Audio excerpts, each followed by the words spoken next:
you, Lasca Hurlock. I'd like to thank deputies for the opportunity to speak to the House about the issue of the increase in toll prices on a number of national roads. I can confirm that the Government is not opposing the motion which has been brought forward this evening. However, while the overall objective of the motion is in line with the Government's concern around the increase in the cost of living and its effect on workers, families and businesses, there are some assertions made within the motion which require clarification and which will be highlighted in the ministerial speeches this evening. There are 11 toll roads in the state, of which 10 are on the national road network. The East Link Ringsend Bridge toll in Dublin is on the local road network. Of the 10 tolls on the national road network, 2 are essentially public tolls, namely the M50 and the Dublin Tunnel. Revenue from these tolls is collected directly for TII by operating companies under contract to TII. These revenues are invested by TII in the operation and maintenance of the road network. It's important to point out that tolling income is not allocated to the construction of new roads, but to the protection and renewal of the existing network. It should also be noted that there are extra inflationary costs in the construction industry, particularly in relation to products such as bitumen, which are used in road pavement repair, meaning the cost of the protection and renewal of the existing network has increased significantly. The other 8 roads are public-private partnership, or PPP roads, which were constructed and are now operated and maintained under long-term contracts with TII. Revenue generated by these roads is collected by the PPP company and is used to repay loans arising from the construction of the road and to fund ongoing operations and maintenance activities. The public law and private contract law considerations with respect to increasing toll charges for both public toll roads and PPP toll roads are somewhat different. In addition, there are different financial and budgetary implications relating to toll revenue generated with TII, with more reliant on the public toll revenues.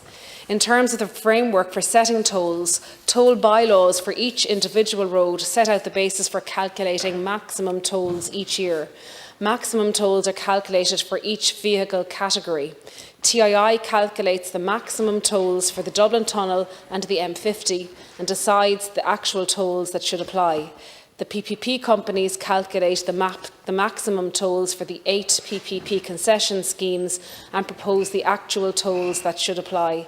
The mechanism for these calculations is set out in the individual toll bylaw and is based on the Consumer Price Index. Actual tolls charged may not exceed the calculated maximum toll for each scheme. In December 2021, TII announced an increase in toll charges for 8 toll roads for 2022. It should be noted that this was the first increase in tolls for motor cars since 2013. This increase was driven by inflation. For 2023, the Board of TII has approved a number of toll changes.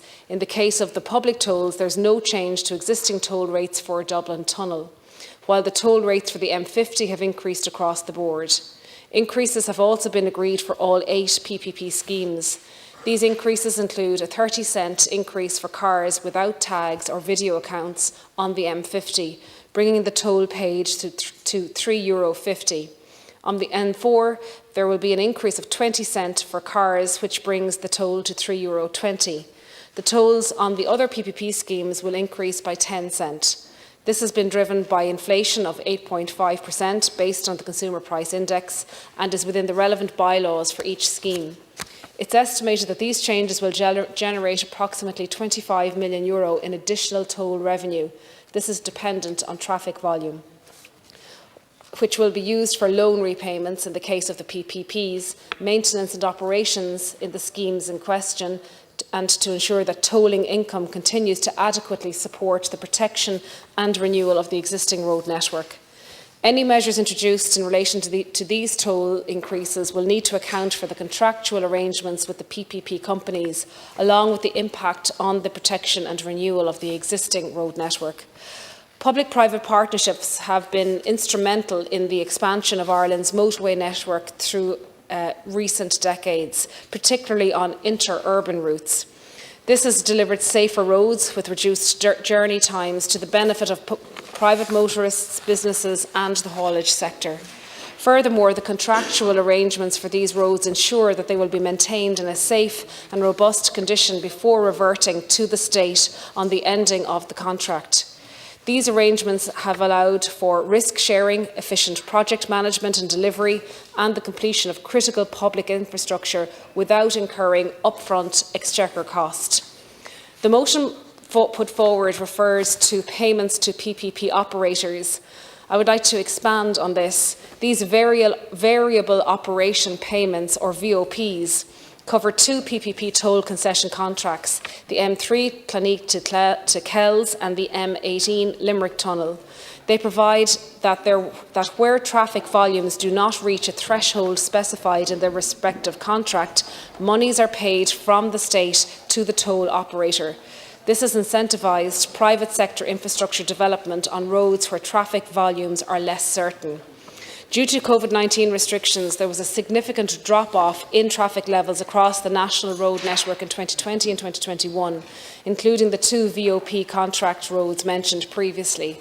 As a result, VOP payments in 2020 and 2021 increased from 2019.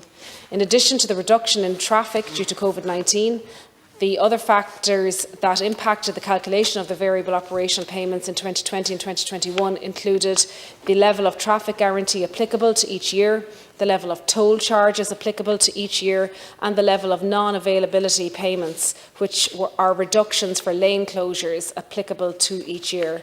Due to COVID-19, the reduced traffic since 2019, combined with the reduced VAT on toll charges in 2020 and 2021, contributed significantly to the increase in 2020 and 2021 payments.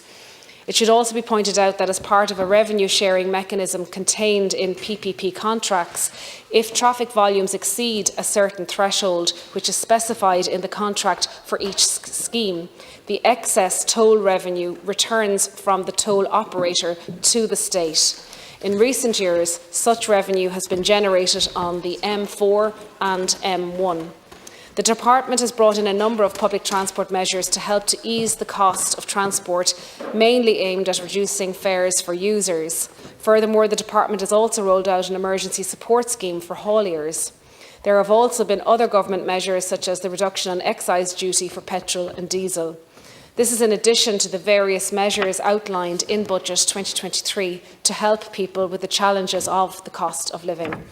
The broad intent of this motion is generally in line with the principles of this government in terms of helping people during the increase in the cost of living.